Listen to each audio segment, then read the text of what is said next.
Hey people, welcome back to Activism Uncensored.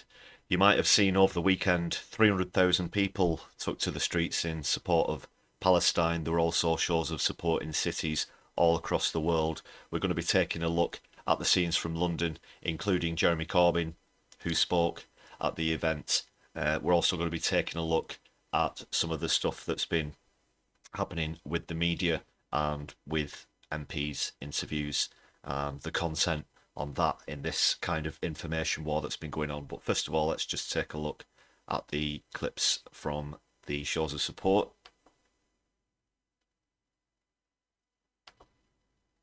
So this is London. First, these pictures come from The Guardian.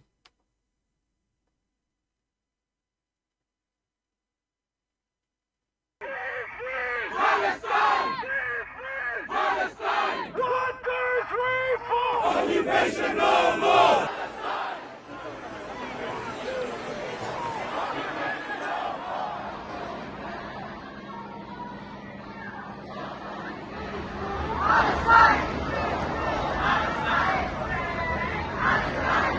As a Palestinian who'd like to return home one day, as a Palestinian who has brothers and sisters in Gaza and family, I wish we can do more, but protest is what we can do at the minute.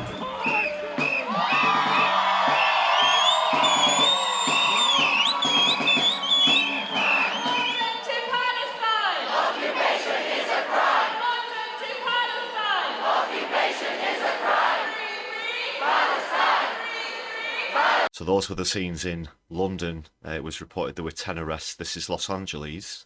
Colonizers, we don't need them! Colonizers, we don't need them!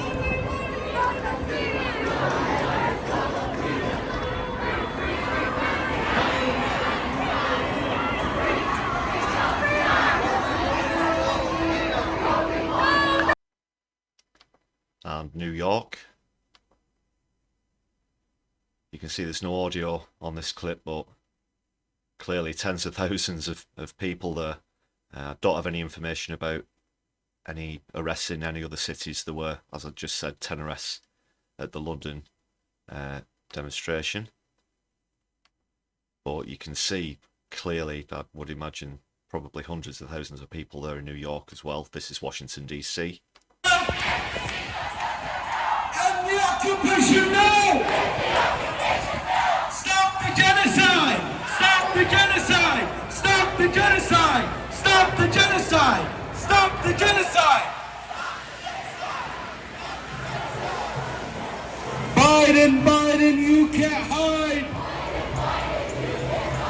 Biden, Biden, you can't hide! We charge you with genocide! So the chance there, I assume that they're referring to Biden's recent announcement. He's going to be sending over 40 billion to Israel. And as we said before on the show, Israel over the decades has brought the Geneva Convention. It's an illegal occupation of Palestinian land.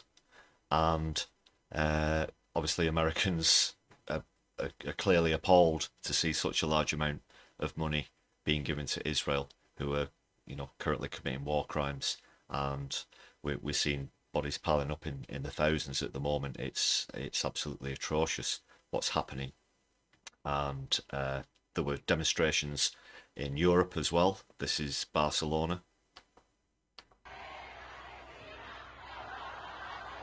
Israel asesina, Europa patrocina. Israel asesina, Europa patrocina. Boycott Israel! Boycott! So you can see massive numbers of people there, hundreds of thousands of people in cities all over the world, and this has been going on throughout the week. And last weekend there were more demonstrations. Many communities are coming together in support of Palestine. We're going to take a quick look back at the London demonstration now. As I said, Jeremy Corbyn was there, and this is obviously a subject that he's been passionate about for many years, about attaining peace between Israel and Palestine, and stopping an end to the conflict. So he was down at the demo. Let's see what he has to say. This is from Novara Media. I am disgusted at the British political establishment. What they've done is said we will support Israel without any conditions, without any caveat. We will support them. No. And yeah, I just want to come in there. This is clearly one-sided. Lots of countries have said to Israel, you've got a blank check. As we just mentioned in America there, $60 billion. The UK government supporting Israel as well with weapons, with arms. No consideration being taken to press for a ceasefire, and just the continued pressing of this industrial military complex along with the United States, that's creating so much damage and so much harm, not just in Palestine but in countries all across the world. Full well that 4,000 people have died in Gaza in the past 2 weeks. 1,000 died in Israel as a result of the attacks in Negev. That was wrong, absolutely wrong, and I totally condemn that. But the assault on Gaza and the deaths that are going on, and the stories I'm picking up are just heartrending. I have people, friends in Gaza I've known for many years. They're just sending me messages of total desperation. Artists whose work we'll never see again. Families whose all the children killed by Israeli bombardment. And the strategy of driving the Gaza population further and further south, building up in this massive force of people at the Rafah crossing. Whatever Egypt says, at some point, those people are going to cross. They're going to be in the Sinai. And are we going to see the creation of another Gaza in the Sinai? This is appalling. And today, finally, after a lot of good work by the World Health Organization and the UN, and many others, the crossing at Rafah was open for the vehicles to come in, 20 of them. 20 vehicles for the desperate needs of 2 million people. I just want to come in on that as well. So 1.1 million people are being told to move south, and with that number of trucks, that would probably supply maybe 20,000 people for a day, just one day, out of 1.1 million. That was a statistic that I heard earlier on today. Clearly nowhere near enough, you know, in the low single figures percentile of what's required just for covering people's basic needs. And that was delayed in getting through, as Jeremy Corbyn just described there. Yeah, so let's hear the rest. There are more trucks delivering food to supermarkets on the Holloway Road in my constituency every day than there are for 2 million people in Gaza. It's not even 5% of the needs. And water is now so short that the average person in Gaza, if they're lucky, gets 1.5 litres a day for everything. That is what is now happening. And we are bystanders and observers. All we can do is raise our voice here. And I was just beyond disgusted when Britain abstained at the UN on a call for a ceasefire. And President Biden instructed the US delegate to veto the majority decision, which was to call for a humanitarian pause. And then both Biden and Sunak went to Tel Aviv to say, we fully support you. Support what? The killing of civilians, the occupation, the war. Precisely. And the reason for that is that they're lobbied. They're lobbied by Israel. They are literally bribed. It's a legal form of bribery that exists within a massively corrupt political system. And obviously, Jeremy Corbyn doesn't want any part of that. In fact, the lobbyists lobby against people like Jeremy Corbyn. We all remember the ridiculous anti-Semitism scam that went on before the last general election, one which at the time and indeed since has been proven to be absolute hogwash, drummed up by his rivals within Labour and the mainstream media, as well as Israeli lobbyists. So it's not just a conflict on the ground, it's also a political struggle. It's a double-edged sword, as it were, and we've got to, as Jeremy was saying there, we're halfway across the world. People have got to do what they can to show support and really pressure MPs not to bow to the will of these Israeli lobbyists. But what Jeremy's saying is definitely a far cry from the current Labour position.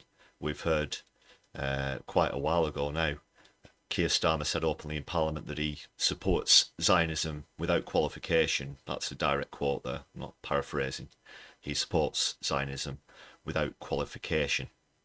And in recent news rounds, we've seen Labour MPs being asked if they support water, electricity being cut off from Gaza, which, as the UN has rightly said, is a war crime, of which Israel has committed many.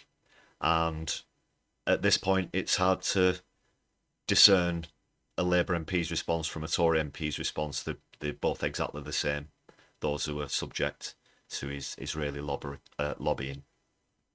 So we're going to take a look at Wigan Labour MP Lisa Nandy, who in a recent BBC interview gave the exact trained, parroted, regurgitated response that we've seen from so many other MPs, but we're just going to have a quick look at that. It goes to show the difference in attitudes. Obviously, Jeremy Corbyn will be standing as an independent at the next general election. He won't be representing Labour. We won't go into the details about that situation, but this is Labour these days. So Lisa Nandy here, MP for Wigan. Do you think Israel breached international law by cutting off water and power supplies? Look, I think this is an extraordinarily complex and fast-moving situation. There are 200 hostages. And what's the answer to the question? Well, look, Israel has the right to self-defence, and there it is again. This right to self-defence. At least it's good to see the BBC interview with her actually pressing for an answer, because this has been going on for a couple of weeks now, with politicians appearing on TV. So the right to defend itself line, it's so flawed for quite a few reasons. Obviously, it's not the answer to the question that the interviewer was asking. But these are occupied lands, okay?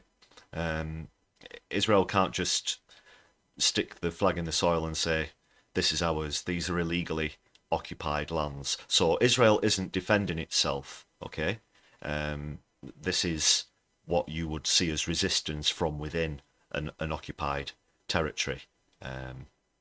So it isn't Israel defending itself. Let's hear the rest of Nandy's response. it has a duty to secure the release of its hostages. Sure. But my question we have to ensure that international law is upheld. Right, and so my question is, do you think Israel has breached international humanitarian law by cutting off water and fuel supplies? Well, a very clear and direct question there.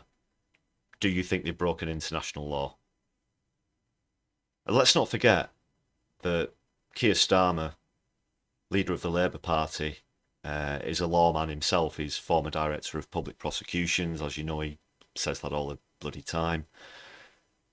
So, on issues of international law, there should be a very clear stance here. And to see Nandy trying to dodge this question, I mean, there's no difference between that and when a member of the Tory party goes on the news and has to deny that they said something that they said a few days ago. And that's even something that Starmer's had to do himself already on addressing the same question.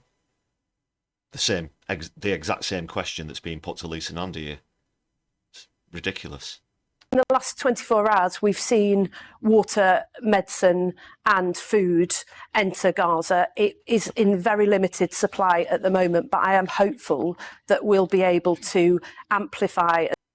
1 litre a day, was it? Per family? For everything?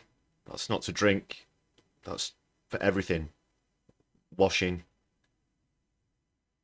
It's just... like... The selective hearing that's, you know, just comes up when MPs are asked that direct question.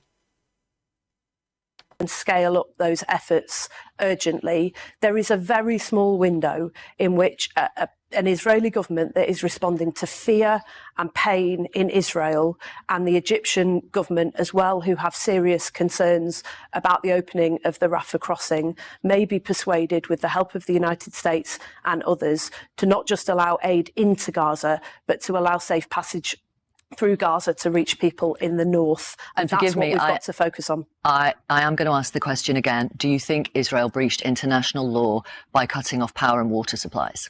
Look, I'm not going to sit in your studio and grandstand and tell you that I'm going to make big pronouncements about what Israel is and isn't doing in what is a very complex, difficult situation where, as you know, a number of your panel have just recognised, Israel is still having rockets fired against its own people from a proscribed terrorist organisation, and where... Just answer the bloody question. Just answer the question. The answer is yes. The answer is yes. Is it a breach of international law? Yes, of course it is. In the 21st century, cutting off electricity and water supplies to a nation state is a breach of international law. It goes against the Geneva Accords and probably several other international laws as well. It's not the complex issue that Nandi's trying to make it here in avoiding the question. And I tire of hearing this over and over again on our mainstream media. You've got 200 hostages sitting in basements in Gaza who haven't yet been released. What we've got to ensure is that international law is upheld. That's why the 20 trucks that went into Gaza were very important yesterday, but not sufficient. And that's why all of our efforts are focused on keeping that window open, keeping that crossing open, and scaling up those efforts urgently. They're not, though, because you are clearly in support of Israel, who've attacked convoys, prevented people from making a safe crossing into Egypt, and denied people... Remember what I said, almost half of the 4,000 people who've been killed in the last couple of weeks are children, okay? There is a humanitarian catastrophe looming for people. There is, and you back it, Labour backs it. I support Zionism without qualification, Keir Starmer said.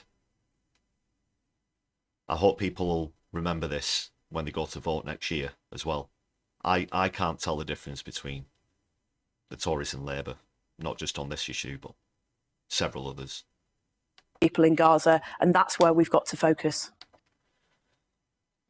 Ridiculous. I don't know how they get it. Well, I don't know how they try and get away with it. Obviously, the 300,000+ people who were there in support of Palestine in London, as well as hundreds of thousands, maybe millions more in cities all across the world, clearly don't agree with Lisa Nandi's sentiments there.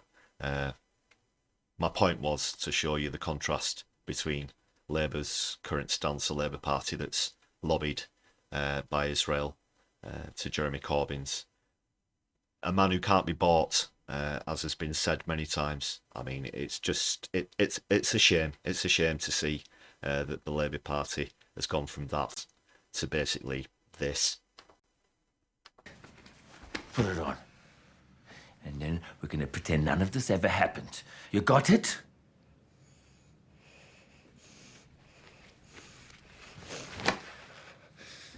You wanna heil me? Come on, for old time's sake. Heil me, little man. No. Heil me. No. A little heil, just a little heil, please. Fuck off, Hitler. Thanks a lot, people. We'll see you next time on Activism Uncensored. Until then, take care.